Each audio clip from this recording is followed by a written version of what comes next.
विनोद खन्ना के साथ आपने एक फिल्म की थी? फिल्म नहीं की थी, टेलीविजन सीरियल किया था जिसको मैंने प्रोड्यूस भी किया, लिखा भी था, मेरे अपने। जी।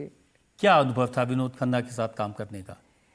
बहुत ही एस्ट्यूट एक्टर, अनुभवी, लेकिन पॉलिटिक्स में भी उनकी जिस प्रकार की एक श्रद्धा थी, जिस प्रकार से उनका एक इंक्लिनेशन था, वो काबिल तारीफ था। बहुत डिसिप्लिन्ड व्यक्ति थे और नो नॉनसेंस व्यक्ति थे। तो उस व्यक्ति के साथ काम करना और उनके नो नॉनसेंस एटीट्यूड को सरवाइव करना अपने आप में तमगा माना जाता था।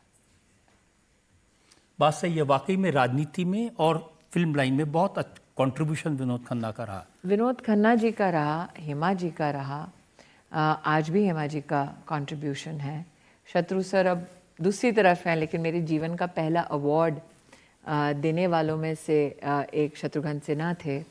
मुझे याद है, अगर कोई पुरानी क्लिप निकलेगी तो मैं जज के नाते, जैसे आज जज साहब बैठे हैं, आप बैठे हैं, मैं जज के नाते बैठी हूँ और मैं जिसके ऊपर जजमेंट या जिसके ऊपर टिप्पणी कर रही हूँ वो आज पंजाब के मुख्यमंत्री हैं। तो भगवान मान। जी, तो टेलीविज़न और मीडिया की दुनिया से, चाहे पत्रकार रहे हों, चाहे एकेडमिशियंस रहे हों या फिर एक्टर्स रहे हों, बहुत ऐसे लोग हैं जो आज भी मेन स्ट्रीम में हैं। शत्रु जी का तो सेंस ऑफ ह्यूमर बहुत कमाल का है। मैं उस पर टिप्पणी कम ही करूँ तो अच्छा है। लेकिन हाँ, ये सभी स्टॉलवर्ड्स, मैंने दत्त साहब के साथ भी काम किया, भले ही वो कांग्रेस में रहे, लेकिन उनका अपना एक कंट्रीब्यूशन रहा। और मुझे लगता है कि आप अमित जी के बारे में भी, क्योंकि सब कहते हैं कि उनका मन उदास हो गया था, काफ़ी उनका व्यक्तित्व ऐसा है कि वो तलवारें खिंच जाएं तो वो चाहते हैं कि वो शांति दूत बने। और हम उस पीढ़ी से हैं कि तलवार खिंच जाए तो जब तक खून नहीं लगता मयान में जाती नहीं है। तो ये दृष्टिकोण का और अनुभव का एक फर्क है। પબ્લિક में સવાલ લઈ सकते हैं? તો મોટા બેન, મારું કહેવાનું એમ છે કે હવે અમે તુલસીનું કયું રૂપ જોઈશું, જે જૂનું હતું ઈ કે કોઈ નવા આપણે અંદાજમાં? ગુજરાતીમાં જ વાત કરશું તો બધાને કેમ ખબર પડશે કઈ વાત થઈ? જ્યાં જાઓ ત્યાં ગુજરાતી। हाँ, जहाँ गुजराती ત્યાં सदाकाल गुजरात। पण ये पूछ रहे हैं कि अभी तुलसी का क्या रूप दिखेगा। अब मैं आपकी ट्रांसलेटर बन गई हूँ। लेकिन मुझे ऐसा लगता है, अगर आपकी अनुमति हो तो मैं थोड़ा हिंदी में अनुवाद करूँ। हाँ बिल्कुल, हिंदी हमारी घरनी बहू जेम हती एम ज छे कि घर की बहू जैसे थी वैसी ही है। पण फरी મળીએ આપણે। एक और सवाल ले सकते हैं? हाँ। मी नागपूरमधून, महाराष्ट्रमधून बापरे, ही काय आज मला लँग्वेजची टेस्टिंग चालली आहे का? नाव काय आहे तुमचं दादा? प्रदीप नाव आहे। किती वर्ष झाले इकडे? मला 16 मध्ये आलो होतो इकडे। अरे वा, सांगा। मला एक माझा प्रश्न आहे तुम्हाला, की महाराष्ट्रात आता मराठी भाषेवरून जे विवाद सुरू आहे, तर राज ठाकरे साहेब म्हणतात की जो हिंदी में बोलेगा त्याच्या कानाखाली वाजवेल, हे खरं आहे का? मुझे ऐसा लगता है, और मैं तो ये पहले से बता दूं आपको कि मेरी दादी महाराष्ट्रन है, मेरे दादा पंजाबी हैं जो पार्टीशन के बाद उत्तर प्रदेश में रहे, मुरादाबाद में। मेरे नाना बंगाली हैं और नानी जब विभाजन हुआ तो जो आज बांग्लादेश है वहाँ से आके विस्थापित धुबड़ी असम में रही।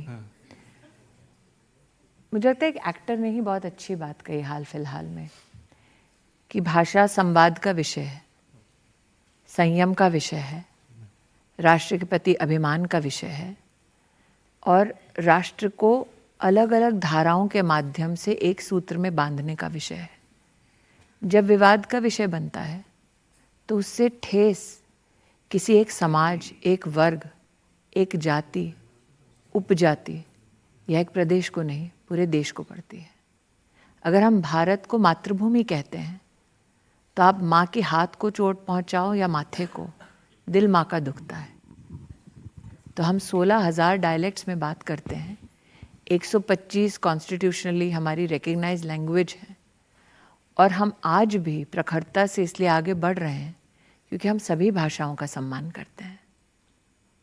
आणि मी तुम्हाला भेटते कार्यक्रम परत। अब हमने गुजराती मराठी सुन ले, कोई बंगला में पूछने वाला तो वो भी पूछ ले। आप मेरा टेस्ट ले रहे हैं आज, लैंग्वेज टेस्ट है। अब जब लैंग्वेज टेस्टिंग चल ही रही है तो আপনি কি বাঙালি? হ্যাঁ বাঙালি। এ মা, কোথার থেকে? নামটা কি আপনার? আমার নাম সানন্দা ব্যানার্জি, কোথার থেকে আপনি? কলকাতায়, এখন নয়ডাতে থাকি। আচ্ছা, তো আমার বাংলাতে- দাদু থাকতেন সল্ট লেকে। আচ্ছা, আমি অ্যাকচুয়ালি অরিজিনালি শান্তিনিকেতন থেকে, আরে বাবা, বাপের বাড়ি শ্বশুর বাড়ি দুটোই। আমার দাদু ছিলেন সল্টলেক থেকে, মানে দাদুর ভাই এরা সবাই ওখানে এখনো মামা থাকেন, আর পরিবারের এক দুই লোক দমদমে থাকে। अच्छा मैं आप हिंदी में भी बता दीजिए हमें। तो ये बता रही हैं कि ये कलकत्ता से हैं, अब नोएडा रहती हैं, लेकिन इनके जो पिताजी का परिवार है वो शांति निकेतन से हैं। तो मैंने इनको परिचय दिया कि मेरे नाना साहब वो रहते थे सॉल्ट लेक में, लेकिन परिवार के कुछ लोग दमदम में भी हैं। आपने आज मुझे ट्रांसलेटर बनाया, उसके लिए आभार। হ্যাঁ বলুন। আমি বাংলাতে একটা কোয়েশ্চেন জিজ্ঞেস করতে চাই যে আমাদের যে বাংলার মহিলা মুখ্যমন্ত্রী, উনি মহিলা হওয়ার সত্ত্বেও বাংলাতে যে এত স্পেশালি হিন্দু মহিলাদের ওপর এত অত্যাচার হচ্ছে সেটার কোনো বিচার নেই, এই ব্যাপারে আপনার কি মত? इन्होंने पूछा है कि इनकी जो मुख्यमंत्री हैं बंगाल की, वो महिला होने के बावजूद भी महिलाओं की प्रताड़ना को कैसे सहन करती हैं, और विशेषतः हिंदू महिलाओं के साथ जिस प्रकार का दुर्व्यवहार होता है उसको रोकती क्यों नहीं हैं। मुझे ऐसा लगता है दीदी कि विषय ये नहीं है कि महिला कौन है पुरुष कौन है। जब आप सत्ता की कुर्सी पर विद्यमान रहते हैं तो आपका लक्ष्य एक होता है कि संविधान के संरक्षण में हर वर्ग, हर आयु, हर धर्म, हर जाति के लोग का संरक्षण। प्रधानमंत्री खुद कहते हैं माँ माटी मानुष की जिस बंगाल में बात होती है, जिस बंगाल की कल्चरल विचारधारा में दुर्गा पूजा एक नेसेसिटी है, एक वे ऑफ लाइफ है। আমরা যে বলি না মহিলাটা ধর্ষিত হচ্ছে, महिला का जो बलात्कार होता है वो बंगाल में या देश में किसी को भी मान्य नहीं है। मैंने एक कार्यकर्ता के नाते बंगाल में वो नज़ारा देखा है, और शायद दिल्ली में या नोएडा में बैठे नौजवानों को नहीं पता कि एक सामान्य गरीब घर का गांव का लड़का अगर टीएमसी ममता जी के खिलाफ आवाज़ उठाता है तो सार्वजनिक रूप से खेत में उसको फांसी लगा दी जाती है। जिन महिला कार्यकर्ताओं ने भारतीय जनता पार्टी के लिए बूथ पर काम किया, परिणाम आने के बाद बाल से घसीट कर सार्वजनिक उनका बलात्कार किया गया। गांव में भाजपा के कार्यकर्ता ना लौटे तो उन नेताओं ने बैठकर भरे बाजार बोली लगाई कि अपने घर की बहू बेटियों को हमारे साथ रात को भेजो, तब तुम्हें गांव में घुसने देंगे। तो ये राजनीतिक हकीकत है, और भाजपा के कार्यकर्ताओं के साथ ये सब बंगाल में नहीं केरल में भी घटा। हाल ही में प्रधानमंत्री जी ने एक सज्जन को राज्यसभा में नॉमिनेट करने की बधाई दी। महामहिम राष्ट्रपति जी के वो नॉमिनी बने मास्टर साहब। वो चूंकि संघ के स्वयंसेवक थे कि दोनों पैर काट दिए गए। केरल में हमारे कई कार्यकर्ताओं की ऐसी भी हत्या हुई कि कोई स्कूटर चलाता है कमाने के लिए 2 रुपए, उसका यहाँ से हाथ काट दिया गया।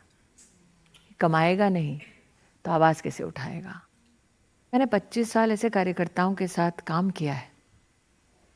रजत जी ने अटल बिहारी वाजपेयी जी को प्रधानमंत्री के रूप में देखा, नरेंद्र भाई को प्रधानमंत्री के रूप में देखा। हमने वो कालखंड देखा जब हमारे पास सत्ता नहीं थी, एक दूसरे के अलावा हमारे पास और कोई नहीं था। और बीजेपी में रजत जी वो जो रिश्ते मेरे जुड़े हैं वो मैं कभी ताक पर नहीं रखूँ।